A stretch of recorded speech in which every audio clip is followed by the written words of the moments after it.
Bene data bakundwa b'umwami Yesu Kristo, mwese abakurikira izi nyigisho tubahaye ikaze mu biganiro bya Saveur Divine. Ibi biganiro mu bitegurirwa n'abavugabutumwa bwiza batandukanye, akaba ari umuhamagaro ugendera ku ijambo ry'Imana byanditse mu gitabo cy'ubutumwa bwiza uko bwanditswe na Matayo ibice 24 umurongo wa 14. Kandi ubutumwa bwiza bw'ubwami buzigishwa mu isi yose ngo bube ubuhamya bwo guhamiriza amahanga yose, nibwo imperuka izahera ko ize. Ibi biganiro mubikurikira ku channel ya YouTube yitwa Saveur Divine. Tubifurije kugubwa neza. Imana Data ari nayo So ibaha umugisha.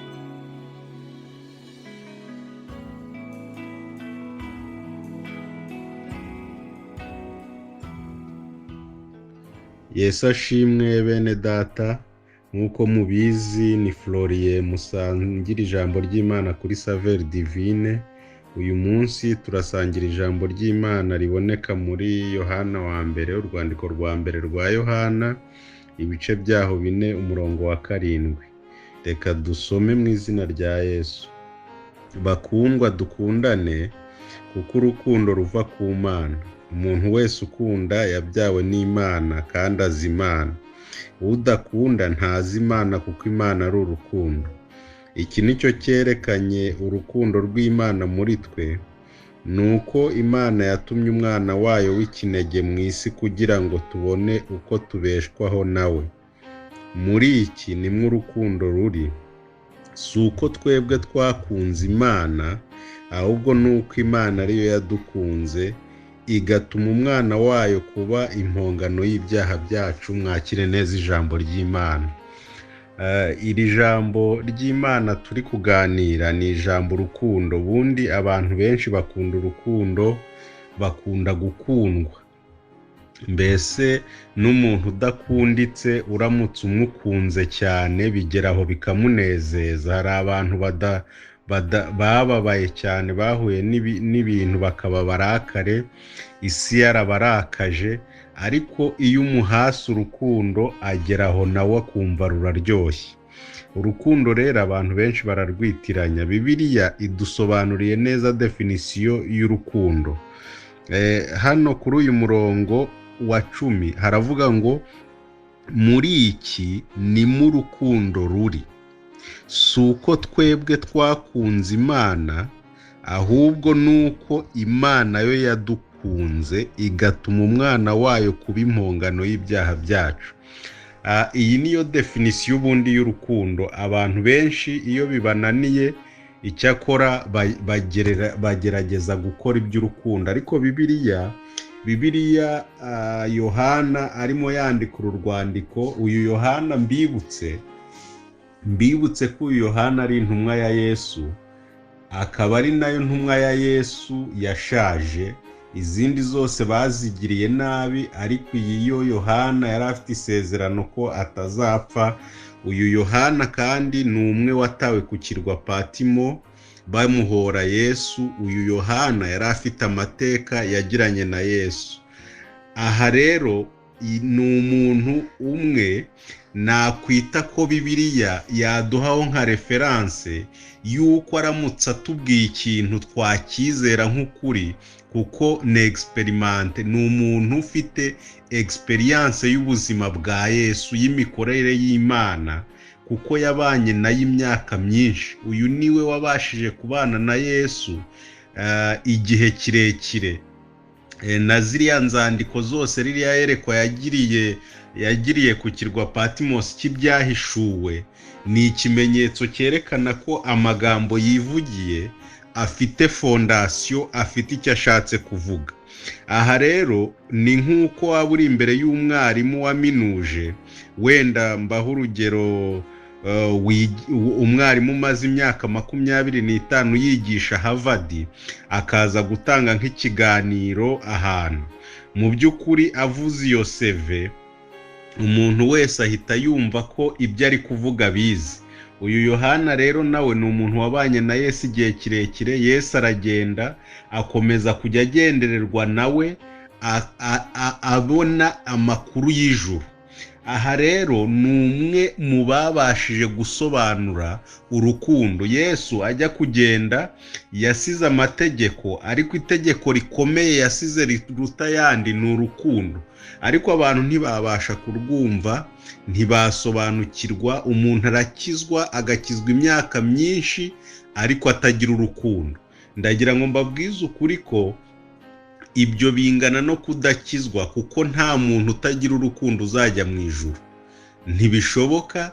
Bibiliya ihakana yivuye inyuma ko umuntu utagira urukundo atabaza Imana. Ibyo waba ukora byose, icyo waba uri cyo cyose, urwego waba uriho rwose, impano waba ufite uko zingana kose, niwipima mu gipimo cy'urukundo ugasanga ntarwo, uraba uri kure y'Imana ku kigero kingana n'umuntu uzarimbuka. Iyi definisiyo Yohana atanze ashatse kubona, abonye abantu batari kuyumva, ashaka uburyo ayisobanura. Aravuga ngo ku murongo wa 10 ngo muri iki nimwe urukundo ruri. Mu by'ukuri ashatse kuvuga ko abantu bakunda kuvuga urukundo ariko bakarwitiranya. Agiye kuvuga rero ikintu kirimo urukundo kugira ngo wumve niba koko ibyo ufite ari urukundo cyangwa atari urukundo. Bibiliya iravuga ngo udafite urukundo ntazi Imana. Urukundo rero ni iki? Ngo suko twebwe twakunze Imana, ahubwo nuko Imana ariyo yadukunze igatuma umwana wayo kuba impongano y'ibyaha byacu.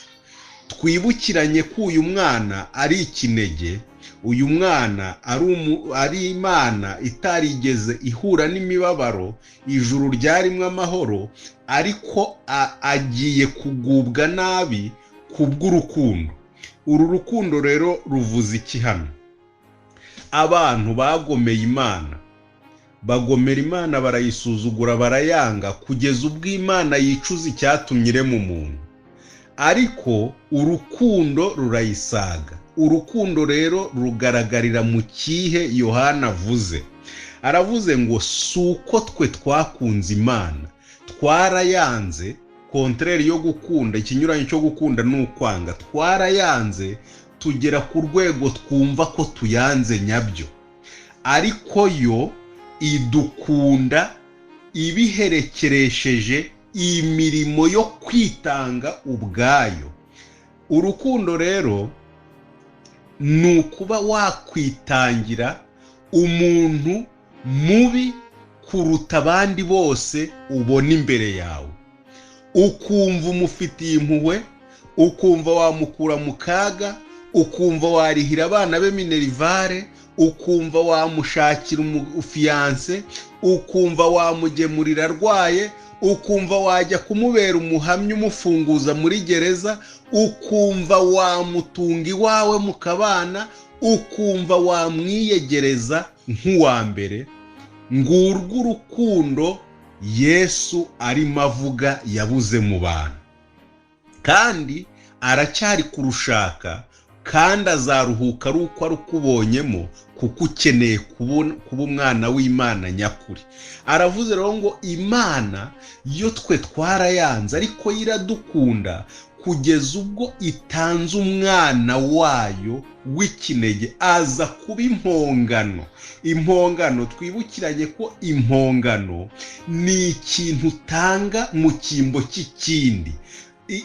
Atanze umwana kugira, Imana itanze umwana kugira ngo apfe, uwari gupfa abeho. Kandi uwo wari gupfa ninde? Ni umugome, ni umuntu wanze Imana, arayanga kugera igihe ibimenya, ariko imuguraniye impongano yo kumurengera kugira ngo akomeze abeho ibihe n'ibihe, kugeza igihe azabonera urukundo rumeze nk'urwo Imana imuhaye.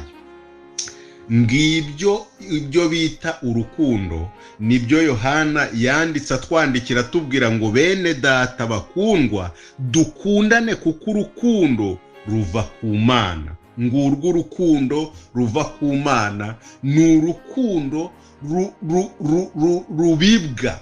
ukarubiba mu utarufite kuzageza igihe aruboneye. Ntabwo hariho imyaka, kuko Imana nayo proje yayo yamaze imyaka 3.